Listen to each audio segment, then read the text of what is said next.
All right. Ladies and gentlemen, we are fucking back. Damn, it's been a while. It's good to be back. Gotta make sure everything's going good. Gotta get some videos going so I can upload them to YouTube. I can't have, just not doing shit. I have to take all the time that I can to make videos. No, it's gonna not go good for me. During break. Winter break is coming, I just need to have something, you know? Alright, get a pun. December 18th is gone. December 26th is gone too. Perfect. Now, what do I need? 31st, I don't have 31st, but I have January what?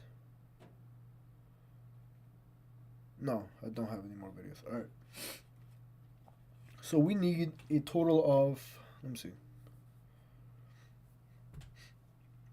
We need a grand total of 1, 2, 3, 4, 5, 6, 7, 8.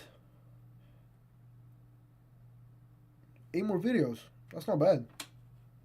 Oh, 9. Okay, 10 more videos. We have a whole fucking month to get that done. We should be good. Let's get, I'm gonna say, let's get 5 videos down today, and then, so I can have something to edit. So let's get going.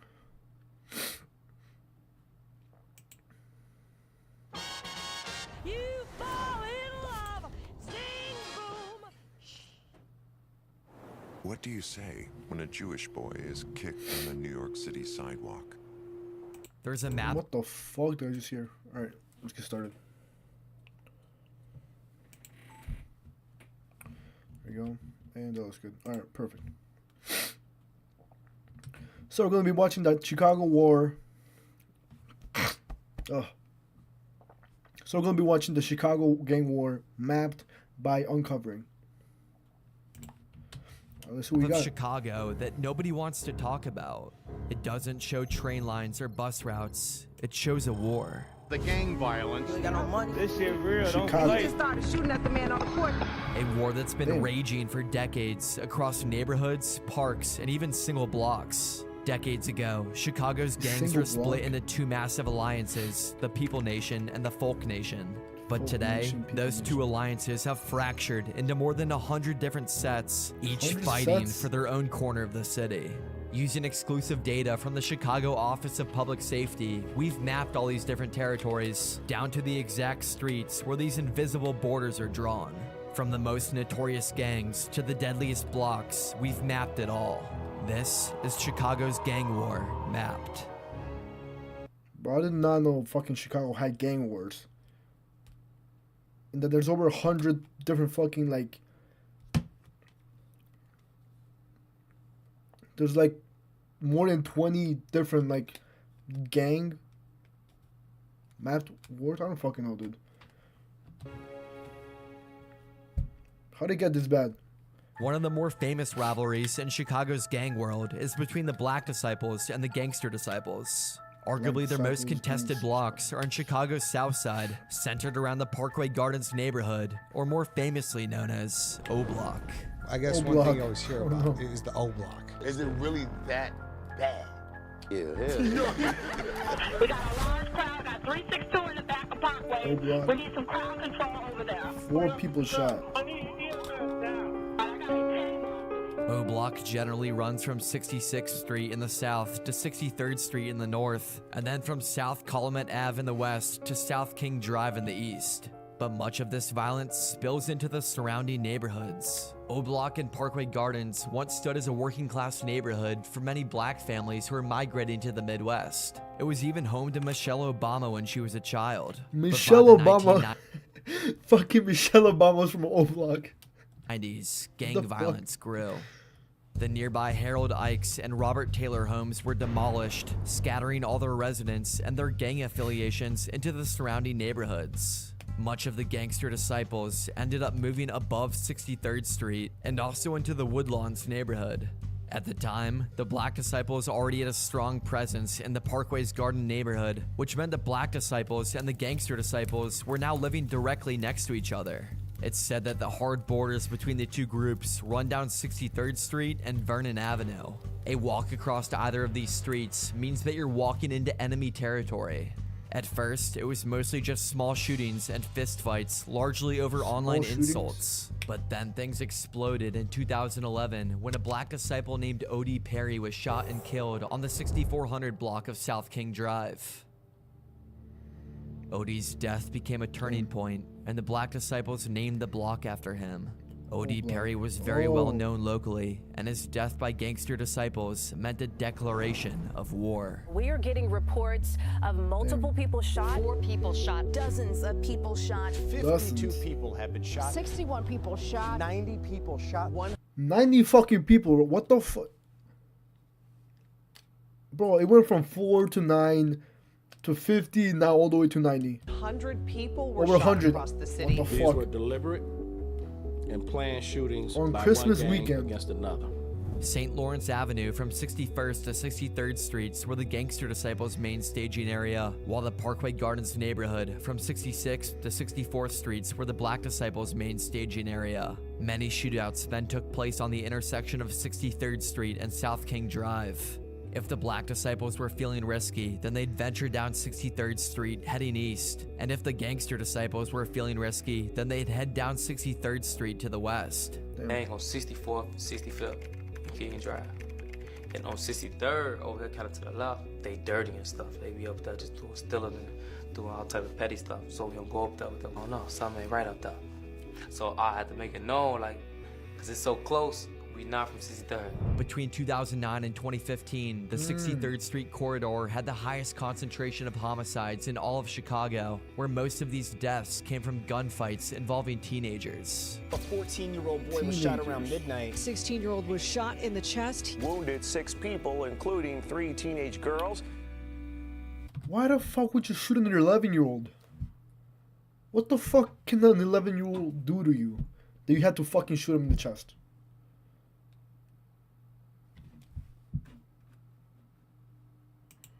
But O Block isn't just a battleground. O Block became an extremely well-known brand. Through rap and social media, its reputation traveled far beyond the south side of Chicago. Songs by local rappers like Chief Keef, Lil Durk, and King Von turned O Block into a well-known hotspot of crime all across the country. But today, the most violent parts of Chicago aren't the ones that are the most viral online. The deadliest gang wars have moved, and some of them are far more shocking than what happened here.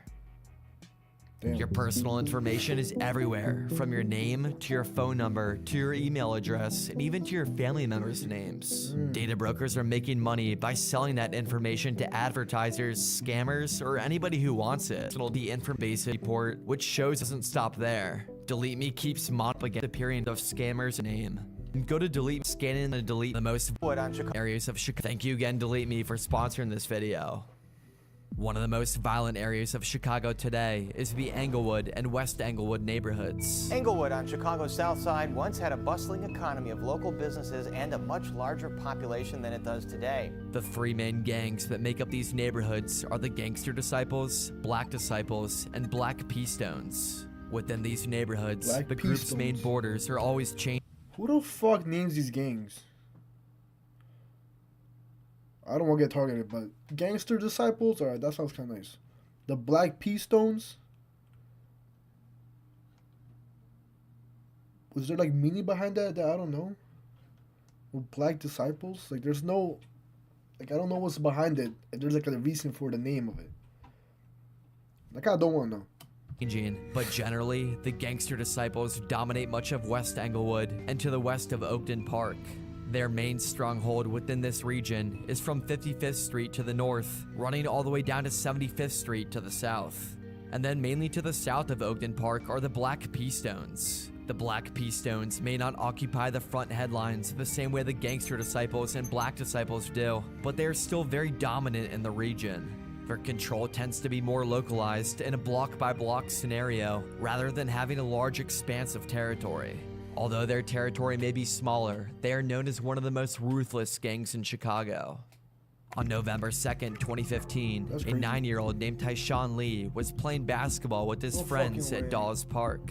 Dawes Park is on the border of the Black P-Stones and Gangster Disciples territory, and Tyshawn's dad was in the Gangster Disciples. On that day Tyshawn and his friends were playing basketball, a man named D. Wright Boone Dottie approached the boys. D. Wright picked up the basketball, dribbled it a few times, and then gave it back to the boys. After that, D. Wright persuaded Tyshawn to leave the basketball court and come with him to the store across the street.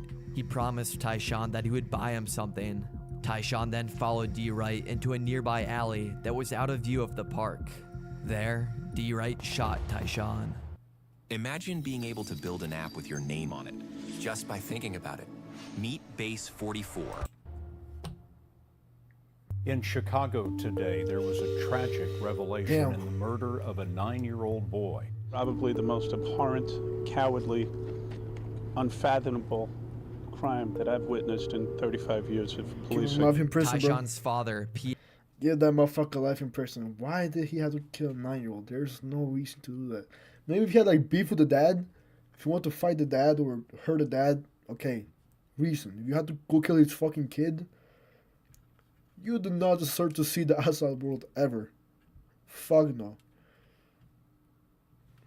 Send the motherfucker to a Salvador Seacott, bro. Damn. Pierre Stokes was alleged by authorities to have ties to the Gangster Disciples. D. Wright and his other Black P-Stone brothers were going after the Gangster Disciples and Pierre for revenge over another killing that took place just days earlier. D. Wright and the Black P-Stones couldn't find Pierre, so they took out his 9-year-old son instead. The two men convicted of executing 9-year-old Tyshawn Lee will be locked up behind bars for decades. Dwight Boone Doty is a convicted triggerman. He was sentenced to 90 years. His accomplice, Corey Morgan, sentenced to 65. And then the third group. I'm actually pretty happy about that. Hell yeah, no fucking parole. 90 years, sounds about right. 65, you could add a little bit more. Have him think a little bit more about what he fucking did. Competing for the Englewood and West Englewood neighborhoods are the Black Disciples. The Black Disciples control much of the region to the east of Oakton Park and are especially dominant around Englewood High School. On Normal Boulevard, the Black Disciples are known to be extremely present here. Englewood High School is caught in the middle of the gang violence, and the high school struggles because of it. Police on scene tell me this was a brawl that involved at least 100 students here in Englewood STEM High School. At this school, every time you turn around, it's fights all the time. Englewood High School had a graduation rate of only 62%. Oh my God. They also have 87% of the students marked as chronically absent, meaning they missed 10 or more days of school a year. Getting to and from school for these students can also be tricky. If you live on a Black Disciple block and have to walk home from school through Black Disciple controlled streets, it's safer to just be one of them than to be part of a rival gang or even seen as neutral. Because many families in Englewood face deep poverty and minimal access to after-school programs, gangs often fill the role of structure and belonging that schools and community centers can't always provide. You can even see the effects of poverty. Why can't you be neutral though? Is that like a bad thing if you're fucking neutral? Did you say that it's safer to be like one of them than to be neutral? I don't know how that makes sense. In Englewood, just off of the many lots that sit empty. All of these empty lots aren't random, they're the direct outcome of economic decay. As jobs vanished and home values tanked, many homeowners couldn't keep up with their mortgages. The city seized many of these properties through foreclosure and then demolished them rather than rebuilding them. This has left block after block of open grass where homes once stood. Overgrown weeds, empty beer cans, and a lot of frustrated neighbors. The Morning Insiders uncover a pattern of vacant city-owned properties falling into disarray, leading to more than 100 complaints filed to the city just last year. People see this, they're scared to buy here, they're scared to rent here. Clean it up and secure it. But arguably the Chicago area struggling most with gang violence in 2025 is the Garfield Park area, or more notoriously known as K-Town. K-Town. That sounds familiar, I don't know why. But also, I feel so bad. Like, what can you even do in that situation? What can you do to make better? When you have like so many gangs that control people's lives, and there's just violence. There's no employment, and they can't really eat. They're gonna resort to violence. So how can you really fix that? K-Town is a group of different neighborhoods with heavy gang violence, roughly running from West Lake Street in the north to West 16th Street in the south, and then from California Ave in the east to Cicero Avenue in the west. While the Black Disciples, Gangster Disciples, and Black P Disciples have a heavy prominence in Chicago's South Side, it's an entirely different set of gangs that make up Chicago's West Side. The major gangs out of K-Town include the Black Souls, the Unknown Vice Lords, the Four Corner Hustlers, the Traveling Vice Lords, the Conservative Vice Lords, the New Breed, and smaller pockets of the Gangster Disciples and Black Disciples. So there's so many fucking different In general, gangs. the two dominant gangs in K-Town today are the Vice Lords, who originated in K-Town, and then the Four Corner Hustlers, who have a large area of control around Garfield Park. In 2022, the Four Corner Hustlers were caught in a massive drug trafficking operation that was run on the block of 3900 West Jackson Boulevard, the 3900 block of Van Buren Street, and the 4000 block of Maypole Avenue, directly in the gang's territory. 10 members were arrested in this operation with nicknames like Peanut and D-Nice, but the operation was run by a 38-year-old man named Nathaniel Evans.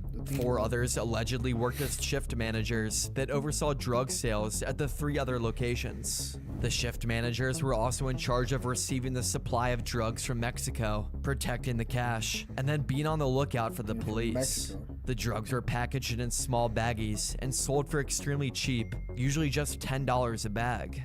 They were going for a cheap but high volume distribution strategy. Some of the drugs discovered by authorities were laced with fentanyl, making them far more dangerous. Federal authorities also seized many firearms from the gang, including 4 rifles, 4 handguns, a MAC-10 submachine gun, and a shotgun.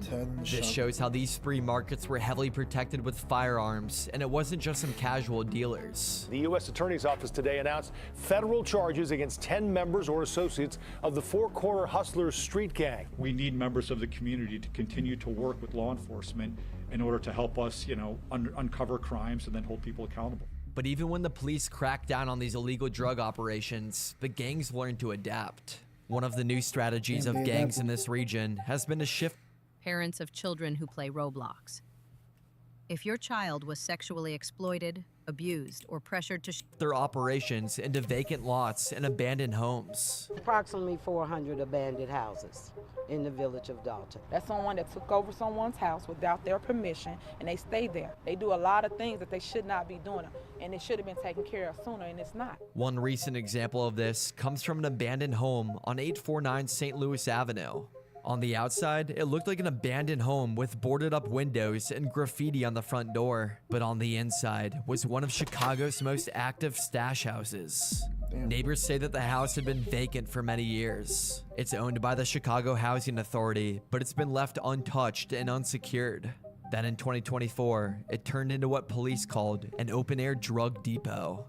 Dealers started operating their business right on the front porch, where buyers would pull up in cars, hand over cash, and then drive away with the drug of their choice. When police finally raided the home, they found 24 bags of narcotics hidden in a hole that was dug into the wall. This operation was all happening in broad daylight. Parents walking their kids to school said that they would see people cycling through every couple minutes. Residents who live in these areas are saying that they just can't take it anymore. We're moving, the process is moving as we speak. I just can't put up with this anymore. I'm completely done with Chicago. But no one wants to be here anymore, and can you blame them?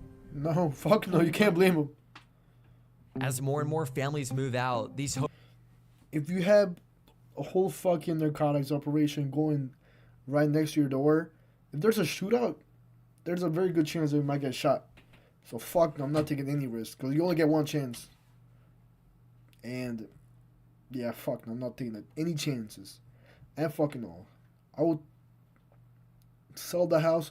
I don't think anyone will buy it, probably. Maybe that's what's stopping a lot of people that want to move there. No one wants to buy a house in O Block or K-Town because, you know, you don't want to get killed. But also, I mean, it's probably very, very, very cheap. So, you never know.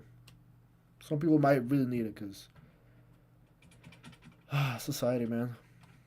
Homes often become abandoned when nobody wants to buy them. These Yeah. empty homes quickly become Why would you wanna safe buy havens that? for the same activity that they were trying to escape. Today in West Garfield Park, more than 40% of the lots are vacant. But the cycle doesn't just stop with abandoned homes and empty lots. When neighborhoods start falling apart, it's often the kids who get caught in the cracks. Yeah. Because not only you gonna get killed, and them cats gonna get killed, but our kids is dying. One of the most tragic stories of young kids getting caught in the gang life comes from an 11-year-old named Robert Sandifer, nicknamed Little Yummy. Both of his parents were teenagers at birth. His mother was frequently in trouble with the law, and his father was in jail for most of his life. By age 4, Robert was removed from his mother's care due to violent abuse and was given to his grandmother, whose home had up to 19 different people living in it. Unfortunately, this new home offered Robert little protection. He continued to experience abuse and even had cigarette burns and bruises all over his body. From where? Despite the trauma, he became familiar with the streets of Chicago. By 8, he'd already dropped out of school and began stealing cars, breaking into houses, and navigating the criminal underworld. Around this time, Robert became affiliated with the Black Disciples. They often used Robert as a drug runner or to commit crimes, knowing that the legal system would often let him off the hook because of how young he was. By age 10, Robert even tattooed BDN for Black Disciple Nation onto his body. His criminal record quickly grew, and by age 10, Robert already had 23 felonies, including an armed robbery. At 11 years old, you had 23 fucking felonies. God damn, that kid is like messed up in the head. Like, not in a bad way, but like that is like straight up shit ton of trauma dumped into that kid. Dropped out of school at 8, bro. It's all he knows. Can you even blame him? Every time you go out, there's shootings, people robbing cars. It's very likely you're gonna end up doing the same if you have nowhere to go. It's the only thing you know. So, damn. But 23 felonies?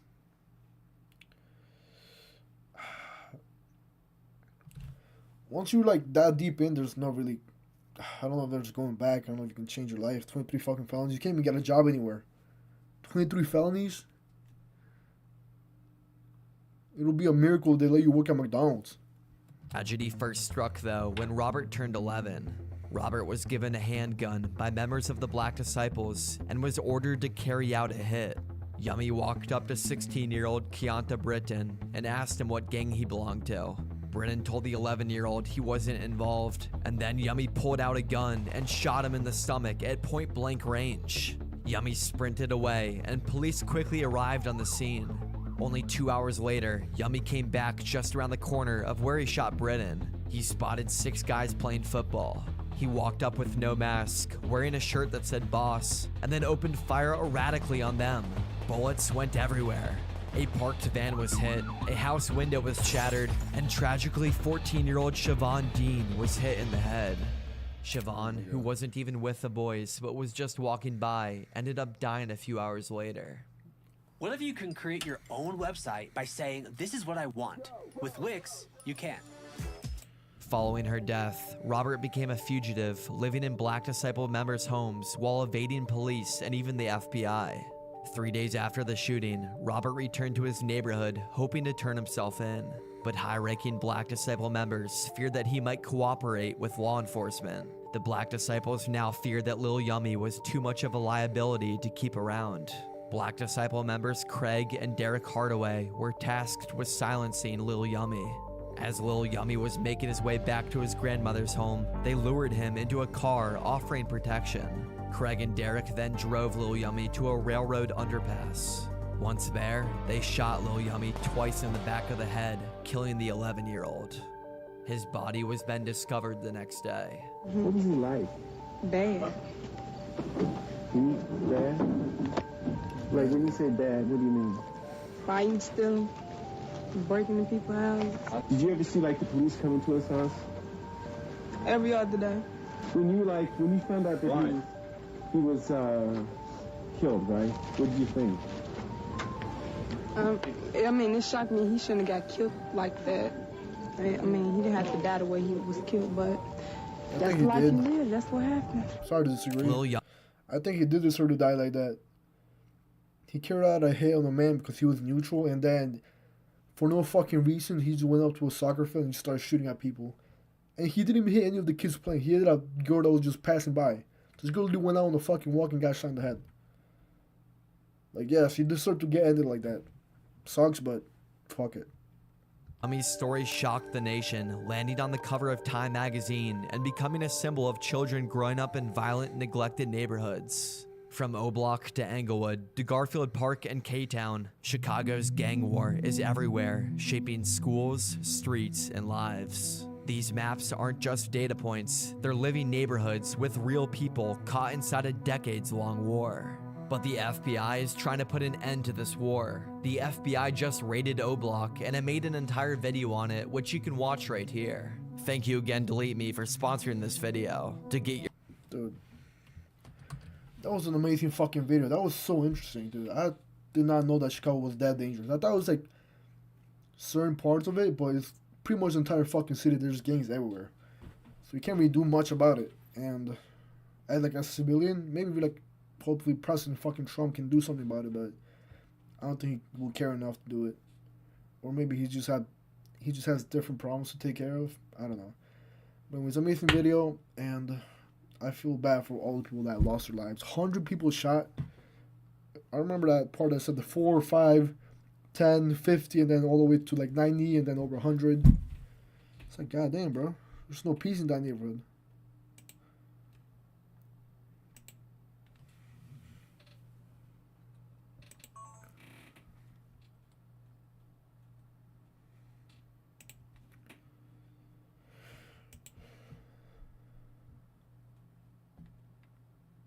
Alright, let's see what else is new.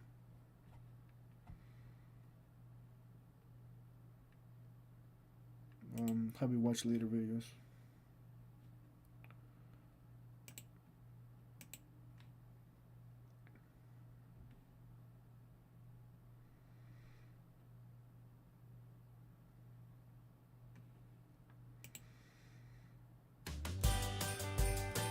Okay. I'll be on next video. Chances are you already have a Grammarly subscription. The easiest way to Shut score up. top No, why essay don't? marks like this. Right. Okay. Let's go to our next video. Let's get this started. Alright. So we're going to be watching Costco in a Nutshell by Giuseppe.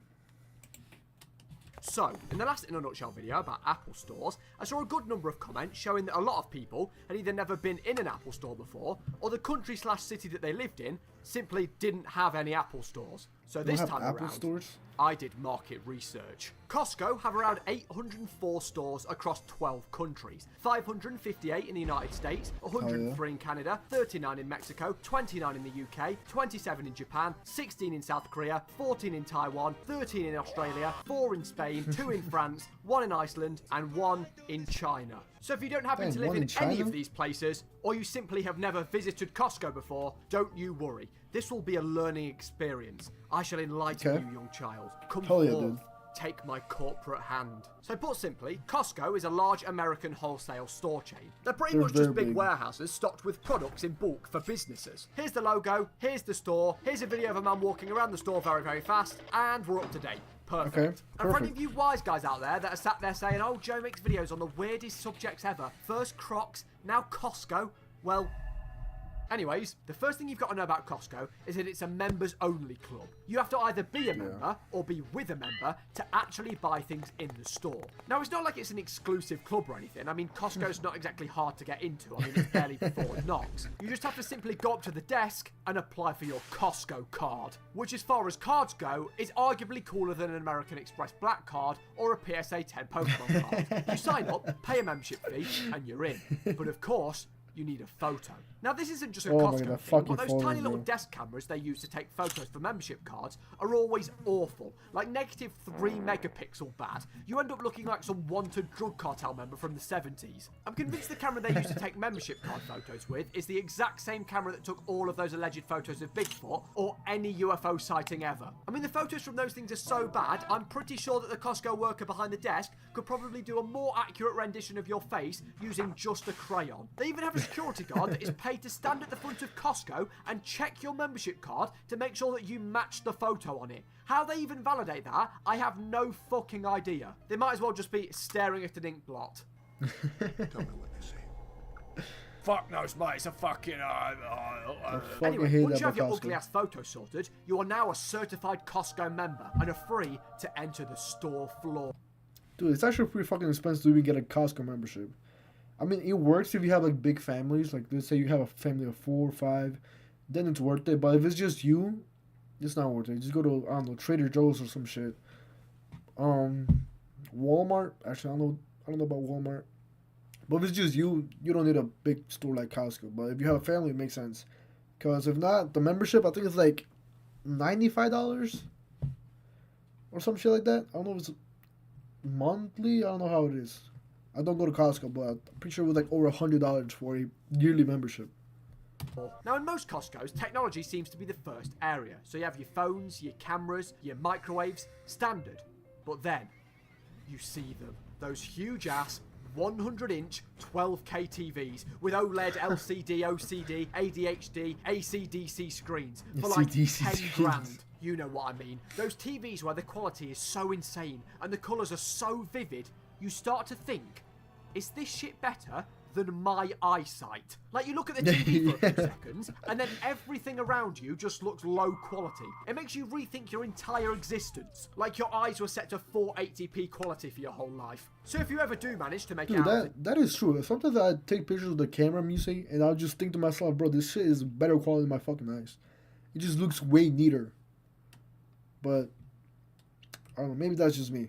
TV trance, you can enter the main store, a metropolis of perfectly packaged products, thousands of identically arranged items in huge bulk pallets, and shelves towered up to the ceilings. Costco has everything you can think of, from coffee refills to wine to rotisserie chicken. Costco has the Rotisserie most chicken. random shit. You The wander fuck off on is an that? adventure down an aisle and you find something new in a batch of 1,000. Jaffa Costco cakes. is so big and open and full of shit that it feels like you've broken into someone's storage warehouse. You know, in most stores how you'll go up and ask a worker if they've got a product in stock, and they'll go, oh yeah, let me just go and check in the back. Motherfucker, you are already in the back. In fact, the Costco staff ask you where items are because they don't even know themselves. I'm convinced some of the people I see shopping around Costco have been in there for 10 years and they just don't know the way out. The place is so full to the brim with pure stuff that whenever you turn your head away, it feels like a new thing just spawns. It's not just loads of... Dude, that is fucking true. There are so many things about Costco that are just massive. Like, everything is supersized. You will find Rebels are like this big, but like in bulk. Like, there's like 20 packs like there's a shit ton of like entire packs of Gatorades that you can buy. But everything just comes like in bulk. So that's like the good about it. Look at the fucking size of the ad bill. 360 tablets.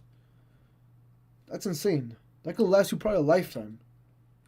Smaller items either. Costco have these big expensive show floor items, from sofas to hot tubs to full-blown kids playgrounds. Now I used to be so confused as a kid, because when I'd see these things I used to think to myself, okay, so say you bought it, how are they supposed to take that to your car? And of course obviously I know that's not the case now, they don't do that.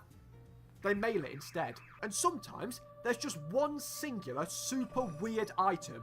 14-foot animatronic bear statue for £16,000. Why is that there? Who knows? It's Costco. It makes perfect sense. It's like walking through your nan's attic or a very, very large pawn shop. Best I could do is maybe a $19 Fortnite card. I mean, I don't even know where these things come from. Maybe somebody was just desperate to get rid of the product and just walked it into Costco and stuck a price tag on it. Costco also have these huge fridges too that I'm convinced have more landmass than all of Antarctica, with frozen fish to ice cream. And don't even get me started on free samples. Oh my god, that fucking free samples. All around the store that hand out free food and drink samples of various products. I used to plan out routes in my head of how I could navigate around the store to hit each one in a chain, and then I'd see how many times I could repeat said chain until they finally clocked on and refused to give me free samples. One brisk stroll around Dude, I remember I would get so mad because I would try to get like, sorry, I remember that whenever I went to Costco when I was a kid, I would like walk around and make sure I knew where all the free samples were, because every now and then you get like a, I don't know, some hot food, some sausages, some meatballs. One time I even had like a pasta and then like a little cake to try that they were trying out on free samples on. Bro, since I was a fucking kid, I couldn't get any of it if I did not have my parent on it. So I could only have it once because then my parents would not let me have it again. So I would ask them, can I have one? And they would say, no, where's your parent? And then my mom would show up and I'll be able to fucking take it. But if I did not have that woman next to me, I was not getting that free sample. Costco and you've got enough free samples to have a full-blown 3-course meal. It's like they reward you just for being in the store. But Yeah, I'd be a fool if I mentioned food in relation to Costco and didn't mention the Costco food court, the iconic menu. That's now, iconic. when it comes to this glorious location, with Costco being American, we all know that America likes to take things and just make them bigger. Big buildings, big cars, big people, and that rule applies Holy to shit, Costco big food. ass people. Huge hot dogs, the length of 2 hot dogs, but in one massive hot dog. Gigantic pizzas that look like some sort of shit out of the Guinness Book of World Records. Pizzas so big that one singular slice could feed a small village for a week. And the smoothies that taste like the Costco workers have gone in the back of the kitchen, walked into a freshly grown orchard, handpicked the fruit for you, and crushed it with the foot of an elephant just for your drinking pleasure. The food court is placed right so at the good. end of the store. Dude, that fucking like that ice cream all the way to the right, not the one in the cone, but the one that's like in the cup. Those are so fucking amazing. Those are the best. Every time I go to Costco, I look forward to having one of those. Yes, it has shit ton of fucking sugar, but I don't give a fuck. That is literally the fucking best ice cream at Costco. And also, that hot dog is fucking massive. The pizzas are actually pretty good. And they're all very, very fucking cheap. Like $1, $2. Hell yeah, I'm gonna fucking have some. Rewarding you for making it through the labyrinth that is Costco. The gods have rewarded you with Hell a yeah. hearty meal. By far one of my favourite places on planet Earth, a trip to Costco is always a treat. I only have fond memories of the place. Yeah. And with all of that selection, endless choice, take as much as you need, stock up in bulk, I always end up leaving with one singular rotisserie chicken and a houseplant. No, this video is not sponsored. I'm a fully grown man talking about Costco for the whole video.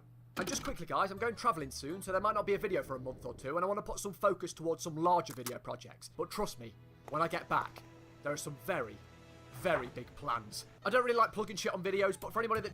Alright. I fucking love that video, and I love Costco, so hell yeah, dude. I am very surprised that they have Costco's in different countries, having it all the way in Australia. Was it China too? That's kind of hard to believe. I don't know why they don't have more in China. I feel like they will do very good in China because there's very, very large amounts of people.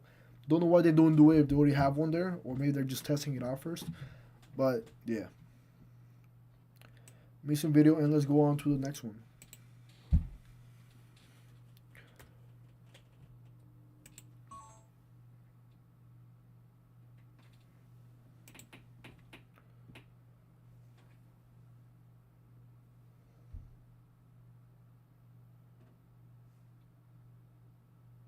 Did I end stream? No, I didn't. Did I?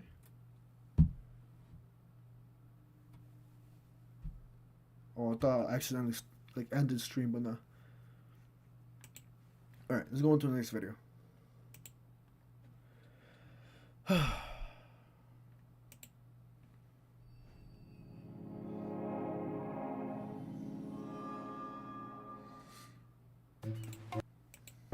Track flight prices to perfection.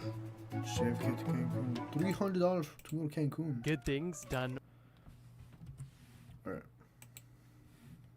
Next video. So what's happening here?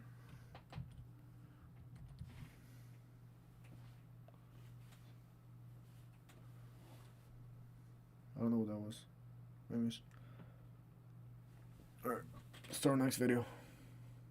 And the last video. Fuck it. Yeah, that'll be our last video. So we're gonna be right into good things done by bad people. Trust me, bro. Good things done by bad people. When you mention an absolutely evil person, the Osama first thing bin you're going to Laden. discuss is the bad things they've done. But in this video, I wanted to explore the juxtaposition between bad people and good deeds. Obviously not to sympathize with or rationalize with these horrible people that I'm going to be mentioning, but just to shed some light on some interesting historical facts in a rather morbid way, and to kind of open your mind about how complex people and situations really are. Let's explore some of the good deeds done by some of the worst people. Adolf Hitler. I feel like Adolf Hitler was a natural starting point for this video. And honestly, his atrocities and crimes against humanity don't really need a explanation. But I do feel it's important to reiterate exactly how evil this man was. However, did you know that there's a very likely chance the car that you may drive on a daily basis exists because of Hitler? Let me explain. During the 1930s, Hitler wanted a lot of things. One of those things was affordable vehicles for every German family. He wanted a car that could haul a family, some luggage, and also be affordable and reliable.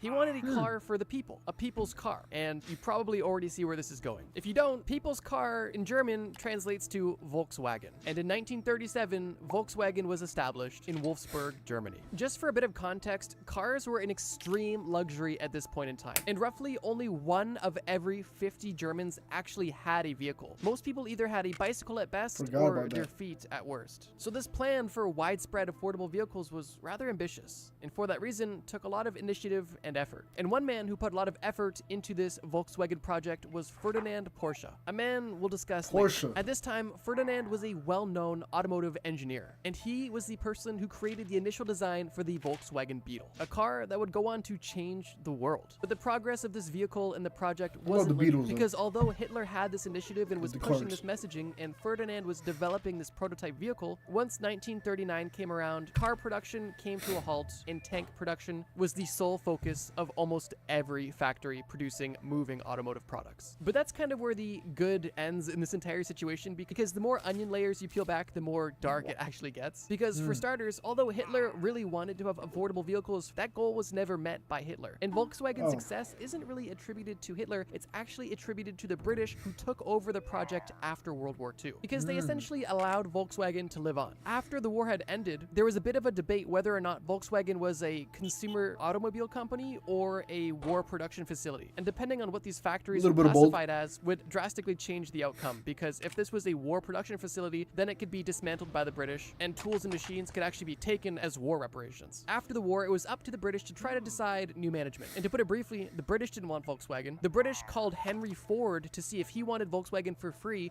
He didn't want Volkswagen. And because nobody really wanted Volkswagen, a man named Heinrich Nordhoff, who was a German engineer, had the opportunity to rebuild the brand with the ambitious plan. And while there was a lot of post-war rules... Is that his fucking workers? Is that the amount of people that work with Volkswagen? Holy shit, dude. If that's what that means, bro, this guy just fucking saved a lot of fucking, like, families. This guy alone put a fucking shit ton of food on all of the people behind. No. Like, the fact that this man was working put food and table for all the people that are behind him. Shout out to this guy, if that's what I think is happening.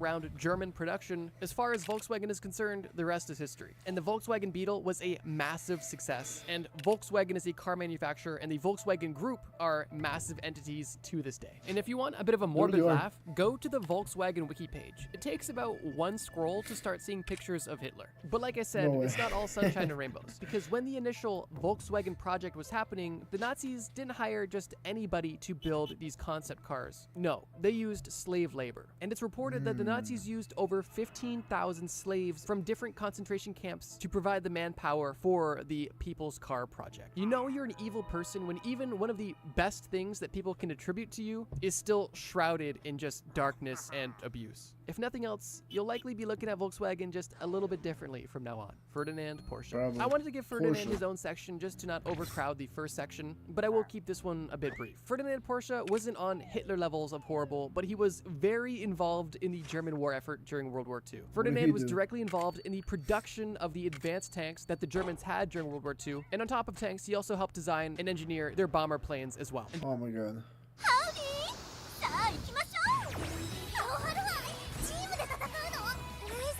The fuck am I listening to?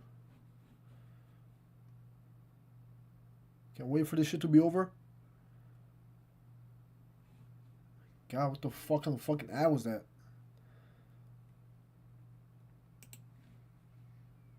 That Ferdinand had given, he was a member of the Nazi Party and an honorary Oberfuhrer in the SS, which is basically just a military ranking within the Nazi Party. I would argue it's fair to say that those qualifications are worthy of putting you in the bad person category. And for that reason, I wanted to mention him, because although he helped develop the planes and tanks that killed millions of people, including civilians, he did develop the Volkswagen Beetle, but even more notably, nearly 35 years before he developed the Volkswagen Beetle, Ferdinand and a colleague developed the first gasoline-electric hybrid vehicle ever, known as the Loaner Porsche Electromobile. And while electric cars and hybrid cars didn't take off for another 100-something years, Ferdinand played an important role in pioneering the entire segment of automobiles. And in case you were wondering or didn't figure it out yet, Ferdinand Porsche is also the creator of Porsche automobiles, arguably one of the best automotive manufacturers of all time. But that being said, as cool as the sports cars we have are today, it's definitely a mind bender thinking about the origins of these things. Saddam Hussein. Jumping out of World War II and Europe entirely, let's get into the Middle East and discuss an extremely polarizing figure, the president of Iraq from 1979 all the way up until 2003. A few credentials that qualify Saddam as a bad person were the genocides, human rights violations, and chemical weapons usage, but realistically, all you need to know is that Saddam Hussein had a dictatorial regime, and like every other dictatorial regime in history, they're not pleasant. While there was a lot of unsavory things going on in Iraq under Saddam Hussein's rule, one good thing that happened under his rule was free healthcare. That's right, if you were an Iraqi citizen during the 1980s, you had access to a plethora of healthcare services, hospital visits, doctor's visits, medications. These were all provided to you from the government. And the reason why I mentioned the 1980s specifically is because that's when Iraq's oil revenue was rather high, which gave the government extra money to invest in public services, which it did, specifically with healthcare. But the benefit of this program was kind of short-lived because during the 1990s, the quality and access of all of these free services were basically paused due to severe international sanctions and of course the Gulf War that shortly after ensued. But regardless, for a period of time, Saddam Hussein did provide Iraq with free healthcare, but he also did provide genocide, murder, and human rights violations to others. Ted Bundy.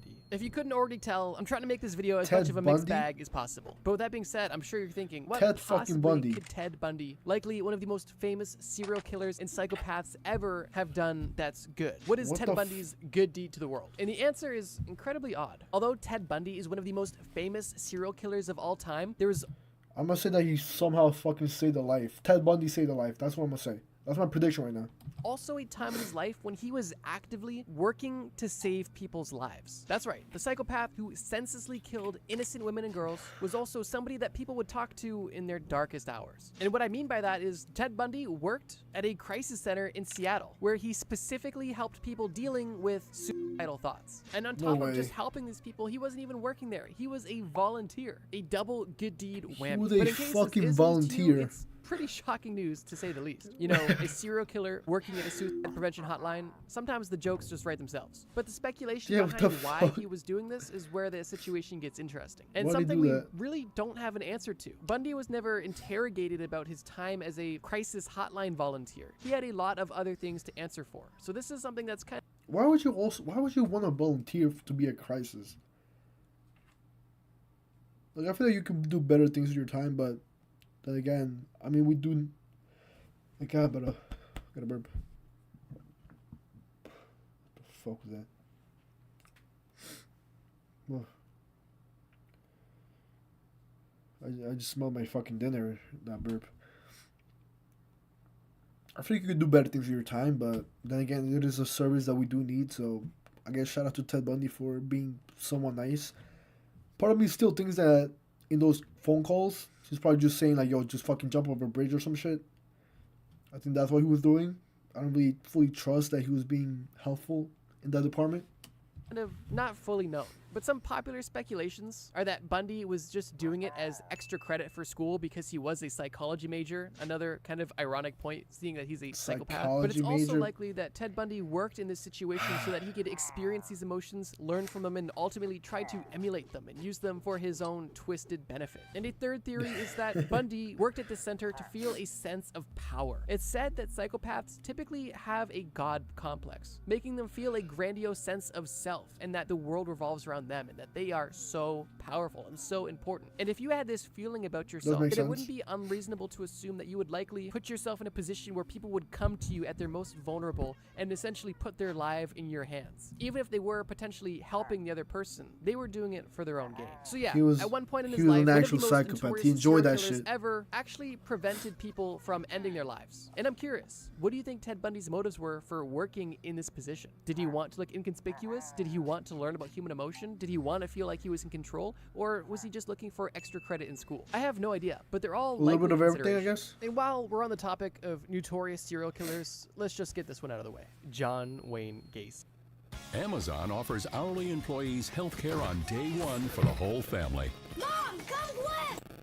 Gacy is another one of the most notorious serial killers from America. And he's also another example of somebody living a pretty disturbing double life. Because to most, he seemed like a local member of the community. He appeared to have a successful contracting business, he was active in politics locally, and he was also well-liked in the community for reasons we'll get into. But when nobody was looking and Gacy was alone with a victim, there was a twisted side that revealed itself. That specifically involved the torture, rape, and murder of at least 33 young boys and men, most of which he buried beneath his own home. But as I mentioned, every coin has two sides. And when Gacy wasn't ruining the lives of young boys and destroying families for generations to come, he would occasionally do things that would be considered actually good, most notably dressing up as Pogo the Clown and volunteering at children's hospitals and local events to bring cheer to children, which is obviously extremely eerie knowing what he actually brought to children. And on top of acting as a clown at others' events, he would also organize his own events, specifically neighborhood block parties, with food, drink, entertainment, anything you would want any block party. And ironically, his events were typically attended by members of law enforcement, which once again only makes the reality of the situation that much darker. Similar to Ted Bundy, John Wayne Gacy was a killer hidden in plain sight, and truly a wolf in sheep's clothing. And while putting on events for your community and trying to bring joy to those in worse positions than yourself is definitely a noble pursuit, when you are doing so in order to find your next victim or to simply make yourself look less conspicuous, then you're almost not even a bad person doing good things. You're just a bad person pretending to do good things. It's so eerie to think that there are young boys and men that had completely opposite experiences with Pogo the Clown and Gacy. Some boys met...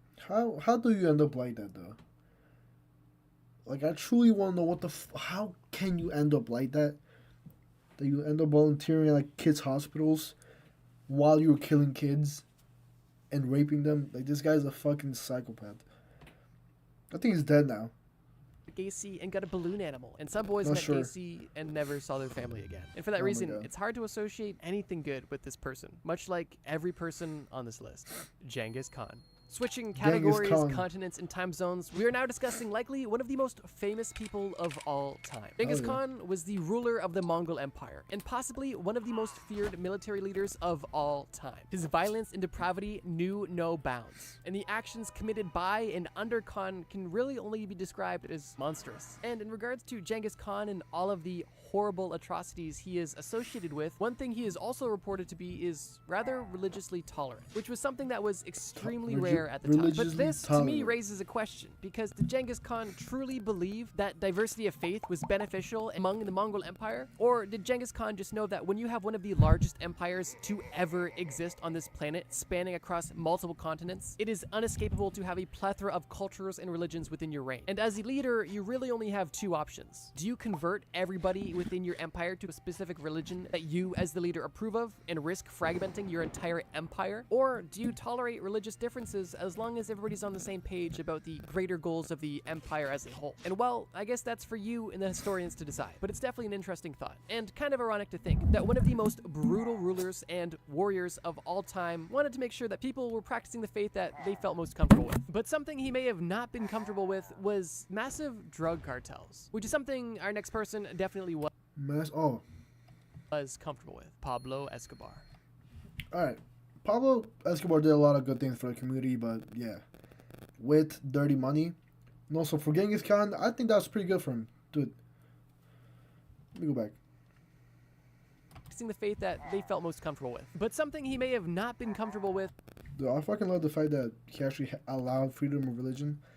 Because I'm a Christian, so if he was forced to kill Christians... No. Because I'm a Christian, so if this man... What the fuck am I saying?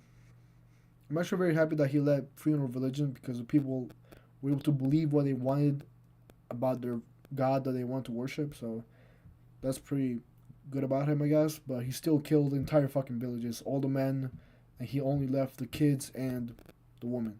That was it. And he was the fucking horny ass dude. I think he impregnated most of fucking Asia at the time. I think he had like over 1,000 wives or some shit like that.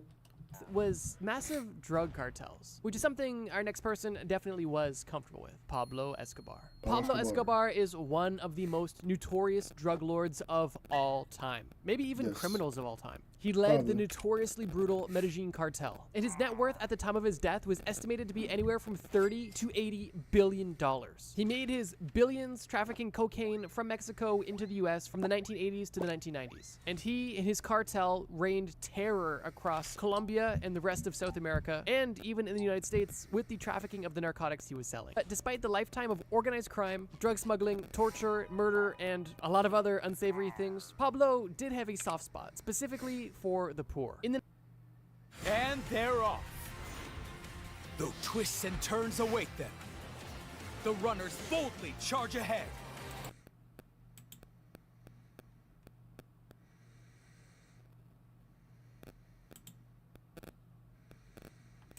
The fuck kind of ads am I getting, bro? Peak of his business success spot, specifically for the poor. In the 1980s, during the peak of his business success, Pablo funded a lot of housing and infrastructure projects for poor people, specifically in Medellin, keeping people off the street and giving them a place to live, which is quite noble considering the vast amount of wealth he acquired. Although the methods he used to acquire this money is more than illegal, immoral, and unethical, considering all the bloodshed it took to acquire and maintain that fortune. 30 billion in the 1980s. Pablo Escobar seemed like a Robin Hood-esque figure. He took money from those who were looking to buy his product, and he gave back to the underprivileged in his community. But I'll be honest, if I was living in poverty on the side of the road and someone offered to give me a house, I really wouldn't care where the money came from, as long as the house was mine and I could live in it safely. And while we're on the topic of organized crime... Honestly, so if I was in that situation, let's say I'm in the middle of fucking winter and I don't know... Well, they didn't have fucking winters back in Colombia, but if I'm poor and I don't have nothing to eat nor to fucking sleep, I don't care where the fuck the money came from, to be honest with you. I'll take the house, I'll sleep on there very peacefully. As long as it doesn't involve me like having to kill somebody, I'll be good. Let's talk about maybe one of the most famous gangsters of all time, Al Capone. Al Capone is one of the most notorious American gangsters, and he gained this notoriety during the Prohibition era because the government wanted to ban alcohol, and any legal sale was prohibited, meaning that there was a huge opportunity for illegal sale. Capone was the co-founder and boss of the Chicago mob from 1925 to 1931, but he spent most of his young life before that in organized crime as well. Capone's time in the mob involved political corruption, violence, illegal alcohol smuggling, bribery, and of course, murder and extortion. He was your quintessential mafia guy. But he, much like Pablo Escobar, had a soft spot for the underprivileged. And during the 1930s, when the Great Depression was going on, Al Capone used some of his wealth to actually fund soup kitchens for the unemployed. He opened a soup kitchen in Chicago and served thousands of meals for absolutely free. Similar to a few of the situations we discussed before, his motives are a bit unclear. Because sure, he could have just, out of the goodness of his heart, wanted to do good for his community. But at the same time, opening up a soup kitchen in the same city that you have a huge public persona in is definitely good brownie points, and something that'll keep people off your radar and keep you in at least some people's good books. So his exact motivations for opening the soup kitchen aren't exactly clear, but it's undeniable that he did open a soup kitchen and feed thousands during one of the hardest economic times in American history. And while we're still on the topic of organized crime, I have one more sub-point, because it's actually... I do have to give him points for that too. That is very, very nice of him. Because during the Great Depression, there's a lot of people that did not have the ability to eat or have food to eat. So, fuck it. He might have been a mass murderer, but there was a little good in his heart, I guess, to the poor, so that's good.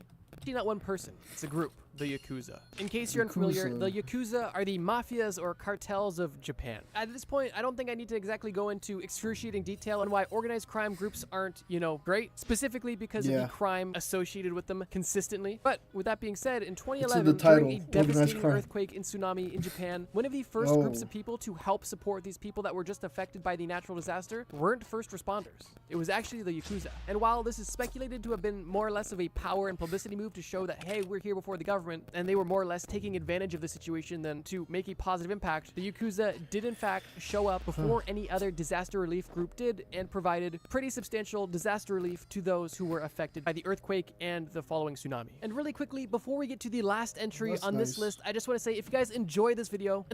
I wonder how they ended up, like... No, I wonder how many members are in that Yakuza thing that they're talking about. Because I'm thinking of an organization of crime, I'm thinking like... maximum, like, I don't know, 80 people. But if there's more than that, then that's just... I don't even know. That's a whole fucking corporation at that point.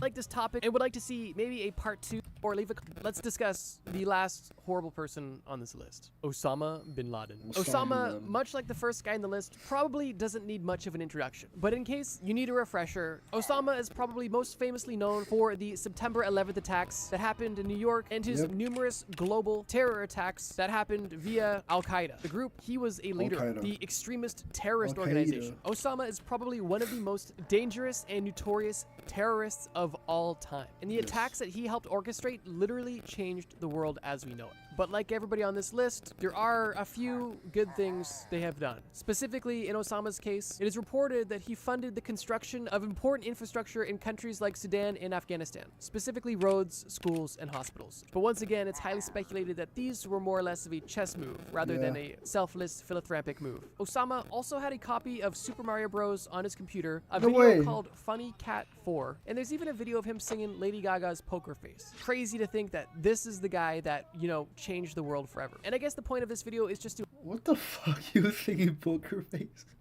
I like the fact that he was playing Super Mario. That's OG as shit. That is a very good game. But that is so weird to think about, that he was old enough to have played Super Mario. And he was like at the same age where Poker Face came out. Highlight the sheer complexity of people and situations. And while obviously nobody on this list is redeemed by any means because of these few good deeds that they did, it is interesting to talk about the things that nobody talks about. And I don't think that it's wrong or dangerous or bad to state facts. Hopefully from this video, you learned something new, satisfied your... Dude, there's a lot of things that I did not think about, because there is very big truths about that. There's a lot of people that might be bad or are considered bad, but there's definitely some good in them, or at least a few actions that make them good. Because you could be a social killer, but like that one guy, I don't know, he gave back to the community, I guess, in a way. Except those psychopaths, those massive killers. Pablo Escobar did it, but like at least he gave money to the poor. Al Capone too. But I don't know. There's a little bit of good in every person, I think. But to those people, there's a shit ton more evil than good. Barely any good. But yeah, amazing video, and What can I say?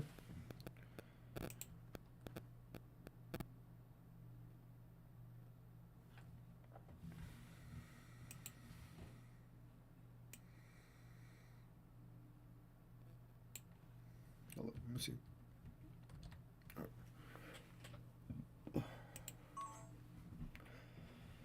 And that is enough. I will see you guys in the next one. See you guys. Because I don't really have a lot of people watching me right now. And I look, you want to go to sleep. Or just watch my show and then just edit the videos. Because how many videos I got? 7, 14, 21. Yeah, we should be good. I'll see you guys in the next one. I got school tomorrow and I have shit ton of work to make up.